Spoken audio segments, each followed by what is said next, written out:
Hey guys, thank you for offering to try out the level editor. I just wanted to make a quick video to show you how you can get everything set up and start playing around. So this is the Roll Controls build Google Drive folder. Uh, this version right here that says Roll Control Level Editor 7 is for Windows, and this one that says Mac, Mac.app 3 is for Mac. So go ahead and download the one for the platform that you use, and then just open it up. If it says it's whatever, give it the permissions it needs to do that, and then go ahead and hit play. I'm going to put my graphics up to high. Actually, I'm going to do very low, so that um, my computer doesn't crash because I'm also recording this. So it should run fine at very high, but I'm just going to do it for low for you guys so that this records well. I need to update that screen with other contributors, but this is the main selection screen. So you can go to the editor, you can try one of the levels right here, or you can go to Infinite Island. Um, the quick game obviously quits games. Reset scores will reset all of the player prefs that you have. So only do that if you want to, not deal with the player prefs. Um, and then calibrate is how you calibrate the level editor so that how you calibrate the controller um, to make it work with a balance board or something like that. So very quickly, I'm just going to jump in here and say hi to you guys. If you go to, if you want to use the your phone to play the game and you want to put it on the balance board or whatever you want to do, just search for Roll Controller in the Apple App Store. It's also on my itch page, which I'll link to. And then open it, download it in there. Then just open the Roll Controller from wherever you have it. Um, Make sure that you're on the same network as your computer. That's the real key. So I'm just going to double check which network I'm on. Um, yep, I'm on the same one, so that should be all set. Um, and then I'm going to say calibrate. And then you see I'm moving around with the phone controller. So the sensitivity right now is defaulted to 1. You can up that by dragging this out. I actually have been putting it up closer to 2. And then just click Save Sensitivity. Nothing will happen because it updates at the end when you reset the level. So I'm going to hit Tab and just go back into it. Yeah, I'm sorry. Um, See, and you can see it moves a little bit faster. I definitely want to change that functionality at a later date, but for now, that's how it's working. These H, and V values, so that's this saving the horizontal sensitivity and the vertical sensitivity. You can make it so that uh, going to the left and right is a little bit easier depending on the shape of your board. So if you have like a long board that's like, like a snowboard or something, and you really can't twist too far in one direction, you can up that number so that it it'll move a little bit quicker. But for right now, I'm just going to keep it everything even. So come back out of here, and now I'm going to go into the level editor. I'm also going to free up a little bit more space on the screen so bye, you won't see me. All right. And let me just make sure that this display capture is working better. Apologies. So now you can see everything that's on my screen. Okay, good. Sorry about that. So this is the level editor. The way that it works is you have the objects on the right side here. You can save, load, and play, and we'll get to those in a second. These are your tools that you use, and I'll show you each one. And then this is how you rotate the camera. I'm panning around by clicking the middle mouse button and dragging. But you can use this tool as well, and when you have the shortcut or the camera pan which also has a shortcut of Q, then you'll just move around if you don't have a middle mouse button, for those who don't. So I'm going to start painting. And I just want to show you really quick what these different blocks do. So it defaults to blocks. These blocks are what you paint with. I'd say that these are kind of the base of the level. This is how you actually add, ground to the world. So I'm just dragging and clicking. There's 4 different colors of blocks, so they all really work the same. They just have different colors if you want to color coordinate your levels. And each one has a half version. So you can see right now this is the half green, and I'm hitting spacebar to rotate it. You can also hit that's the rotate all button. I'm going to rotate everything back. Uh,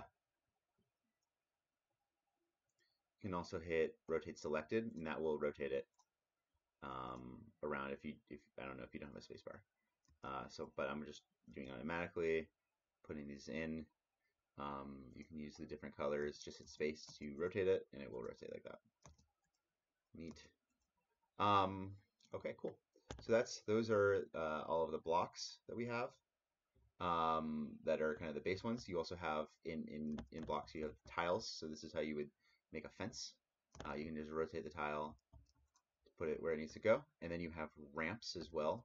And so if you want the player to go up higher, just use this, put that down as a ramp.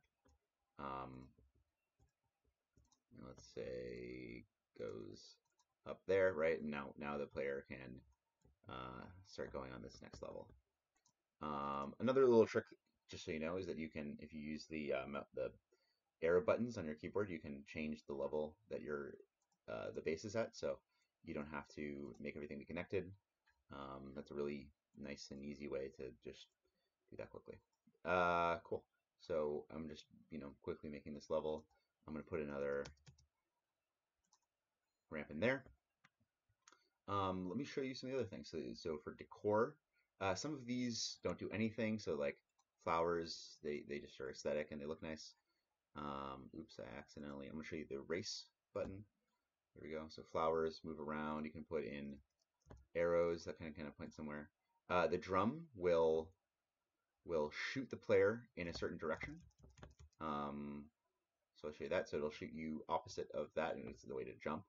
And then these, instead of the ramps, you can use to, instead of having like a fence that blocks it, the ramps are a little bit more gentle, and you can partially roll up it, but not all the way. Some other things. So these are enemies. Snails, the crabs will try and follow the player. Whereas these snails are going to just go back and forth over and over again. You also have the bumper that the player will bounce the player. And these cactuses, if the player hits them, they don't move anywhere. The cactuses stay still, but they'll still hurt the player when they hit them. What else can we do? So we have music, so I can start playing some music. Only one can exist at once. So we can do some cool stuff that Anthony made. And finally, the most important game objects are in this space. So you have to have in game objects, you have to have a start portal. This is where the player will begin from. And you have to have an end portal. This is where the player has to end the level. Those two are required in order to save. I'm going to cancel for now. Coins you can use, for the player to collect. And the raft will go forward in that direction. So that arrow is going to disappear for now, but if the player goes onto it, they'll start moving. So that's it. So yeah, the only requirements are there must be a start portal and an end. I'm going to save, so I'm just going to say Andrew. I can save this to the clipboard so that it's in if I were to go paste, say text file with a notepad. Right now I can just paste this line of string of code right in here, and I can save it outside of the game, or I can save to files. To load, the same thing. You can load from the clipboard, and I just loaded the game there. or I can load from my files there. This is just loading this is all happening only locally on your computer, but you can use the Discord to share your levels. So that's all cool. So let me just show you a couple other things that this does. I can fill. So I could, let me say, I want to fill in everything. I don't want any ocean to be there. That will fill that in. Oops, I'm going to redo, undo. I'm going to load from clipboard so I can go back to what I had. That was interesting. I'll show that with Joseph. So yeah, so that's how fill works. So fill will fill in everything. You can also, you could use this like paint an area and then fill it in to do that quickly. The eraser, I think I showed this earlier. This erases. The paintbrush is what makes you be able to paint by clicking or dragging. The eyedropper tool will let me grab something. So if I wanted, I said, oh, I want that one now, I can just use the eyedropper, which is the point. Rotate all will rotate everything to the other side of the screen. And then this flips the direction, the mirror all. So rotate will put things the other way. Flip will do that. And yeah, and this is forward and back.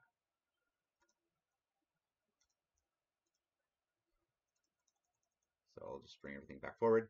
All right, and that looks good. So I'm gonna say play now. So when you hit play, you have two different options. There's single player, or you can do hot seat multiplayer. Hot seat multiplayer is for 2 players, and they'll take turns. Single player will just when it ends when the first person ends.